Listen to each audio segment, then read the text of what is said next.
नमस्कार, आप देख रहे हैं DN 100।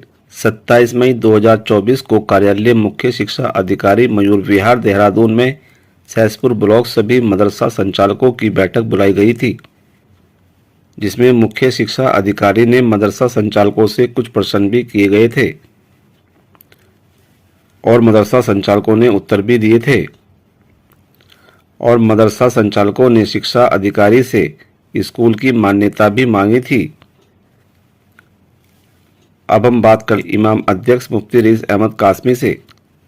मुफ्ती साहब, शिक्षा विभाग में सभी मदरसा चलाने वाले संचालकों को बुलाया गया था, जिसमें उन्होंने कहा था कि ऐसे मदरसों में, सभी मदरसों में सबका कहना था कि हम 1 घंटा 1.5 घंटा अरबी तालीम देते हैं, बाकी और सिलेबस पढ़ाते हैं।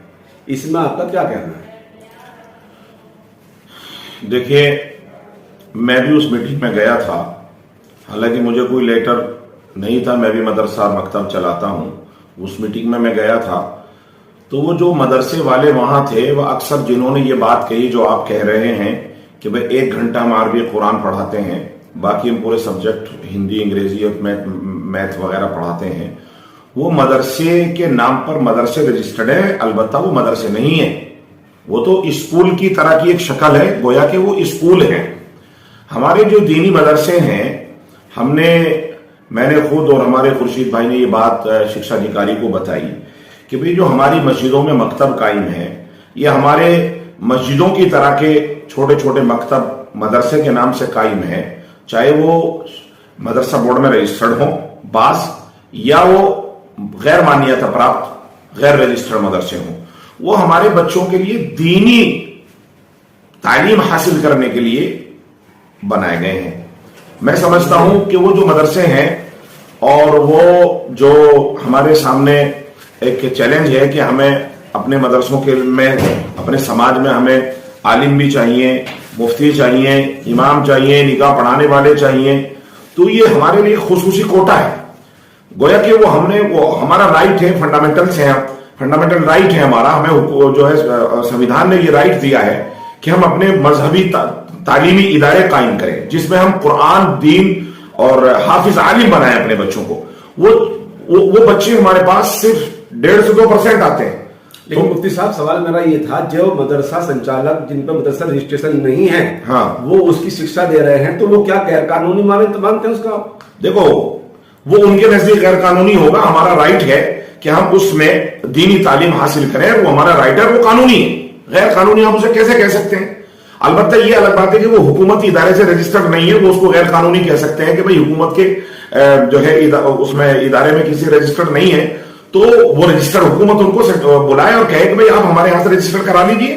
उनका एक कहना और था, जो शिक्षा अधिकारी ने एक सवाल किया था कि जो मदरसा संचालक जो है जिसमें रजिस्ट्रेशन नहीं है, वो मदरसे में बच्चों को तालीम दे रहे हैं, आप डिग्री कहाँ देते हैं? तो उनका कहना था कि हमने ऐसे मदरसों को आपस में लिंक कर रखा है जो कि डिग्री हम उनको वहां से दिलाते हैं जी। तो वो भी गैर कानूनी मानते हैं आप, या और उसको भी गैर कानूनी मानते हैं? इसमें आप क्या कहना चाहेंगे? तो वो कानूनी रास्ता वो बता देना मदरसे वालों को, भाई अगर वो उसको गैर कानूनी मानते हैं। देखिए, मकसद है तालीम। मदरसा बोर्ड का जो एक्ट है, उसमें वो संचालक जो है ना, मदरसा उसमें एक्ट में नहीं रजिस्टर्ड है, और शिक्षा जो अधिकारी है उनसे शिक्षा से मांग कर रहे हैं कि हमें मान्यता शिक्षा की दी जाए।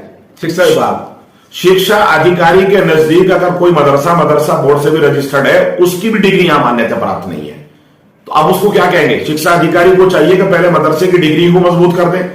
आज तक मदरसे की या उत्तराखंड के मदरसा बोर्ड की डिग्री मान्यता वैलिड नहीं है कि उसके बेस पर आप किसी बड़ी यूनिवर्सिटी में जा सकें, आगे तालीम हासिल कर सकें। हमारे पास जो मकतब और मदरसे में बच्चे आते हैं, हमने उनको भी ये बात बताई शिक्षा अधिकारी को कि ज्यादातर बच्चे वो होते हैं, 80 से 90% बच्चे वो होते हैं, 80% जो स्कूलों के बच्चे होते हैं, और वो मदरसे में आके दीनी तालीम हासिल करते हैं। रहा वो बच्चे जो मदरसे में रह करके हॉस्टल की शक्ल में या मुस्तकिल मदरसे के बन के तालीम हासिल करते हैं, उनकी तादाद 100 में से सिर्फ 20-30 होती है। तो ऐसे बच्चों के लिए हमारे वो बच्चे उस कैपेबिलिटी के नहीं होते जिसको 10वीं या 8वीं या 12वीं कराई जा सके। वो 4ठी, 5वीं, 6ठी, 7वीं क्लास तक के इस तरह के बच्चे होते हैं जिनको हम इनसे कुरान करते हैं, और ये सदियों से चला आ रहा है, चलता रहेगा। वो इसको गैर मान्यता प्राप्त मानते तो मानते रहे, हम इसको नहीं छोड़ेंगे कि भाई उनके कहने से हम अपने मदरसों में कुरान की तालीम को जो है तखफीफ में लाके उर्दू, अरबी और फारसी सिखाना बंद कर दें। हम अपने बच्चों को आलिम बनाते हैं, अपने बच्चों को कुरान सिखाते हैं, इस्लामी बुनियादें मजबूत करते हैं, सिर्फ इसलिए कि वो जिंदगी में बेईमान न बने, जिंदगी में वो नशाखोर न बने, जिंदगी में वो सूदखोर न बने, एक अच्छा समाज तैयार कर सके। वो बाकी इस जो है नशे के माहौल और दिगर जो खुराफात है उनमें मुलव्वस ना हो। हम अपने बच्चों, उन बच्चों को मजबूत करते हैं, वो नेक्स्ट में जाके हमारे समाज, इस्लामी समाज को तय करते हैं, यानी वो मौलवी बनते हैं, हाफिज बनते हैं। तो मैं समझता हूं कि इस मामले में सरकार को मुदाखलत और शिक्षा विभाग को मुदाखलत नहीं करनी चाहिए। उनकी सूरत बेहतर बनाने के लिए अलबत्ता आप उनको मशवरा दे सकते हैं, उनको अच्छा बनाने के लिए आप दूसरी चीजें कर सकते हैं। मेरा तो मानना ही है। मदरसा बोर्ड जो है, आप सभी मदरसा संचालकों ने कहा था कि मदरसा बोर्ड खत्म कर दिया जाए और हमें स्कूल की मान्यता दे दी जाए। तो इसमें अगर ऐसी मान्यता आपको मिल जाती है, क्या मदरसों के नाम मदरसों से खत्म करेंगे आप? बिल्कुल नहीं। हम सिर्फ मान्यता, अगर शिक्षा विभाग मान्यता की पहल करता है और मदरसे वालों को जो है वो आधुनिकीकरण की तरफ लेके जाना चाहता है, तब भी हम जो मदरसों में तालीम उर्दू, अरबी, फारसी बच्चों को तहजीब, सलीका, तमद्दुन और ईमानियात सिखाते हैं, हमारा 70% फोकस इसी पर रहेगा। क्यों? कि ये स्कूल नहीं है, ये मकतब है, ये मदरसे हैं, ये मस्जिदें हैं, ये इसी काम के लिए बनाए गए हैं और इसका संविधान ने हमें अधिकार दिया है कि मुसलमान या हिंदुस्तान में अपने तालीमी मजहबी इदारे कायम कर सकता है, अपने बच्चों की तालीम के इंतजाम कर सकता है। हम वो कर रहे हैं। कोई हम वो शिक्षा अधिकारी गैर कानूनी कहता रहे उसको, मगर संविधान ने हमें इस बात का राइट दिया है कि हम मदरसे, क्या अब तक ये जितने मदरसे सारी दुनिया के मदरसे रजिस्टर्ड नहीं है, क्या हिंदुस्तान में सारे गैर कानूनी? बड़े बड़े आलिम हुए, मौलाना हिफ्जुर रहमान सेहवारवी, क्या वो मदरसे से पढ़े हुए नहीं थे? दिखाओ मुझे मौलाना हिफ्जुर रहमान सेहवारवी ने किस मान्यता प्राप्त मदरसे से तालीम हासिल करी? एमपी भी रहे, एमएलए रहे, फ्रीडम फाइटर रहे, और मैं आपको सैकड़ों नाम ऐसे गिनवा दूंगा। इसका मतलब वो सारे लीगल लोग थे। मदरसे चले आ रहे हैं। संविधान हिंदुस्तान की आजादी के बाद से हमारे उलमा ने जो है गांधी जी के साथ और फ्रीडम फाइटर्स के साथ, हिंदुस्तान के जैलों के साथ बैठ के बात तय की थी कि सबको यह हक हासिल है कानूनन कि वो अपने मजहबी इदारे कायम करे, उनमें सुकून से अपनी मजहबी किताब पढ़ाए, उनको इशाअत करे, फैलाए। हम भी वही काम कर रहे हैं और इसको इंशाअल्लाह करते रहेंगे। मदरसे में जो चंदा होता है जी, बच्चों के जो जगात खैरात आती है, तो उसमें स्कूल के बच्चों से फीस क्यों ली जाती है जब बच्चे स्कूल पढ़ते हैं? इसमें देखिए, सुनिए मेरी बात। एक तो हमने अभी वही तो बात आप कर रहे हैं, इसको समझने क्यों? मदरसे की तालीम और मदरसे का सिस्टम अलग है। और अगर किसी मदरसे में स्कूली निजाम है, आपने उसके लिए आधुनिकीकरण के लिए कि भाई जमाने के साथ हमें चलना है, बच्चों को हमें अच्छी फाइट के लिए तैयार करना है, जमाने के साथ चलने के लिए उनको कैपेबल बनाना है, तो उनके लिए हमने टीचर रखे हुए हैं। तो स्कूल का निजाम अलग होता है। अगर कोई कर रहा है तो वो बता सकता है कि भाई आपके बच्चों को हम जो अरबी उर्दू पढ़ा रहे हैं वो तो हम फ्री पढ़ाते हैं। अलबत्ता अगर आप हमारे मदरसे में ऐसी तालीम भी देना चाहते हैं तो उनकी कोर्स खुद खरीदना होगा, ड्रेस खुद खरीदनी होगी, या उसकी फीस आप थोड़ी बहुत मामूली जमा करेंगे ताकि टीचरों को मैनेज किया जा सके। ये है बात। रहा वो मदरसे जिनमें मुस्तकिल इंसान जो है वो स्कूली बना हुआ है, सिर्फ 10% या 5% जो है अरबी की तालीम दे रहा है, जैसे आप कह रहे, बाद लोगों ने कहा, तो वो मकतब नहीं है, वो मदरसे नहीं है, वो मदरसे के नाम पर स्कूल है। वो तालीम दे रहे हैं, वो बच्चों से फीस ले रहे हैं, वो उन्हीं की बात है। तो ऐसे मदरसों में कार्रवाई होनी चाहिए कानूनी या नहीं होनी? देखो, ये तो सरकार का मैटर है कि सरकार ऐसे मदरसों पर, ये मदरसे वाले जो दीनी मकतब वाले, ये सरकार से तो कुछ नहीं मांग रहे ना। इन्होंने सरकार से कुछ मिड डे मील नहीं लिया, सरकार से एमडीएम नहीं लिया, सरकार से इन्होंने कोई सहायता नहीं ली है, तो सरकार इनमें मुदाखलत क्यों करेगी, क्यों करने देंगे हम? मदरसे की जो बुनियाद रखी जाती है वो तालीमी के हिसाब से, इसलिए मैं कह रहा हूं मदरसे की जो बुनियाद रखी जाती है, सबको मालूम होता है कि यहां कुरान अजीम पढ़ाया जाएगा, और कुरान अजीम पढ़ाना कानूनी हमारा हक है। उसमें वो बच्चे स्कूल क्या है, गैर स्कूल क्या है, उसमें गरीब क्या है, अमीर क्या है, सब बराबर होते हैं।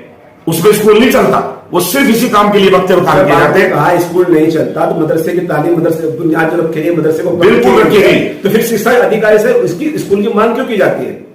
शिक्षा अधिकारी से किसी ने मांग नहीं करी, शिक्षा अधिकारी ने खुद बुला करके ये बात हमारे सामने रखी है। हमने शिक्षा अधिकारी से न कभी मांग करी, न करेंगे। हम तो जब स्कूल बनाएंगे तो स्कूल ही बनाएंगे, और अगर शिक्षा अधिकारी को यह लगता है कि इन बच्चों को आधुनिकीकरण के लिए जो है हम लोग और हमारी मदद करना चाहते, तो सरकार पहल करके इनको फ्री में मान्यता दे। हम फिर कहेंगे कि भाई ठीक है, टीचरों के खर्चे दे, और फिर हम कहेंगे आप इनमें जो है हम जो है 50% हम दीन पर पढ़ाएंगे, 50% का हम जो इसमें जो है आधुनिकरण की तालीम देंगे अपने बच्चों को। ऐसा क्यों नहीं करती सरकार? और फिर सरकार को इसी के लिए क्या, सरकार को इन्हीं मदरसों के लिए क्या खैरखाई जागी है? ये 98% जो मुसलमानों के बच्चे झोंकियों में, झोपड़ियों में और गरीबों में, सरकार इन मुसलमानों के स्कूलों को आधुनिकरण और डेवलप करे ना। मदरसों की क्यों मोहब्बत आ रही है? उत्तराखंड मदरसा बोर्ड के चेयरमैन समून कासमी जो अध्यक्ष हैं, उनसे क्या कहना चाहेंगे आप इस बात? मदरसा बोर्ड के समून कासमी से ये जो है अपील करना चाहूंगा कि आप हमारी बिरादरी के आदमी हैं, आप मदरसों से निकले हुए प्रोडक्ट हैं, आप हमारे चेयरमैन हैं। अगर आप इतने दिन आपको बने हुए होंगे, आप अभी तक इसकी डिग्री को रिकॉग्नाइज नहीं करा सके, आप इसकी डिग्री को मजबूत नहीं कर सके आप, जिससे मदरसे की डिग्री हासिल करके आप यहां मदरसा रजिस्टर करके करेंगे क्या? बताइए क्या करेंगे? इसलिए आपसे गुजारिश है कि आप इसको मजबूत अलायंस करें किसी यूनिवर्सिटी से, किसी चीज से, इसकी डिग्री को मजबूत डिग्री बनाएं ताकि बच्चे आला तालीम, हायर एजुकेशन की तरफ जा सकें, आधुनिकरण की तरफ जा सकें। नहीं तो इस तरह से आपका टाइम ये जो है, आप चेयरमैन हैं, थोड़े दिन आप गाड़ी में घूमेंगे और निकल जाएंगे। इससे आपसे पहले भी कई चेयरमैन आए और गाड़ियों में घूम के निकल गए, आप भी निकल जाओगे। इसलिए अगर आप मदरसों से मोहब्बत करते हैं तो जो भी मदरसे रजिस्टर्ड हैं, पहले इनको मजबूत करिए, उसकी डिग्री को मजबूत करिए, कुछ दीजिए, बाकी मदरसों को बाद में कहिए कि देखो हमने ये कर दिया, आप भी आओ, आपका भला करेंगे।